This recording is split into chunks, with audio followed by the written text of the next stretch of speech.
B-Town ఏలుతున్న ముగ్గురు ఖాన్స్లో టాప్లో ఉంటాడు బాద్షా షారుఖ్ ఖాన్. ఇక దక్షిణాదిలో కూడా ఆయన ఫ్యాన్ ఫాలోయింగ్ ఎక్కువే. టీవీ నటుడి నుండి కింగ్ ఖాన్గా ఎదిగిన షారుఖ్ అందుకోని అవార్డు లేదు. ఎన్నో అవార్డులు రివార్డులు ఆయన సొంతం చేసుకున్నారు. గత ఏడాది 3 సినిమాలతో అలరించగా డంకీ మినహా మిగిలిన 2 సినిమాలు బాక్సాఫీసును షేక్ చేశాయి. ఇదిలా ఉంటే తాజాగా షారుఖ్ ఖాన్కు అరుదైన గౌరవం దక్కింది. సినీ ఇండస్ట్రీలో ఆయన చేసిన ఎనలేని సేవలను ఫ్రాన్స్ మ్యూజియం గుర్తించి గౌరవించనుంది. షారుఖ్ పేరుతో బంగారు నాణేలు ముద్రించి ఆయన పట్ల తమ అభిమానాన్ని చాటుకుంది ఫ్రాన్స్లోని గ్రేవిన్ మ్యూజియం. త్వరలో షారుఖ్ను సత్కరించనుంది. ఈ అరుదైన ఘనత సాధించిన తొలి భారతీయుడిగా కింగ్ ఖాన్ హిస్టరీ క్రియేట్ చేశారు. ఆగస్టు 10వ తేదీన అవార్డుతో పాటు షారుఖ్ ఖాన్ బంగారు నాణాలను మ్యూజియం విడుదల చేయనుంది. 100కు పైగా సినిమాలు చేయడంతో పాటు నిర్మాతగాను కొనసాగుతున్నారు షారుఖ్. అలాగే లోకర్నో ఫిల్మ్ ఫెస్టివల్ జ్యూరీ అవార్డుకు కూడా ఎంపికయ్యారు షారుఖ్.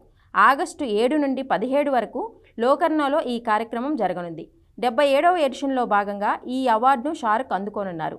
ఈ క్రమంలో ఆయన హిట్ మూవీల్లో ఒకటైన దేవదాసును అక్కడ ప్రదర్శించనున్నారు. ఈ పురస్కారానికి ఎంపికైన తొలి భారతీయుడు కూడా బాద్షానే.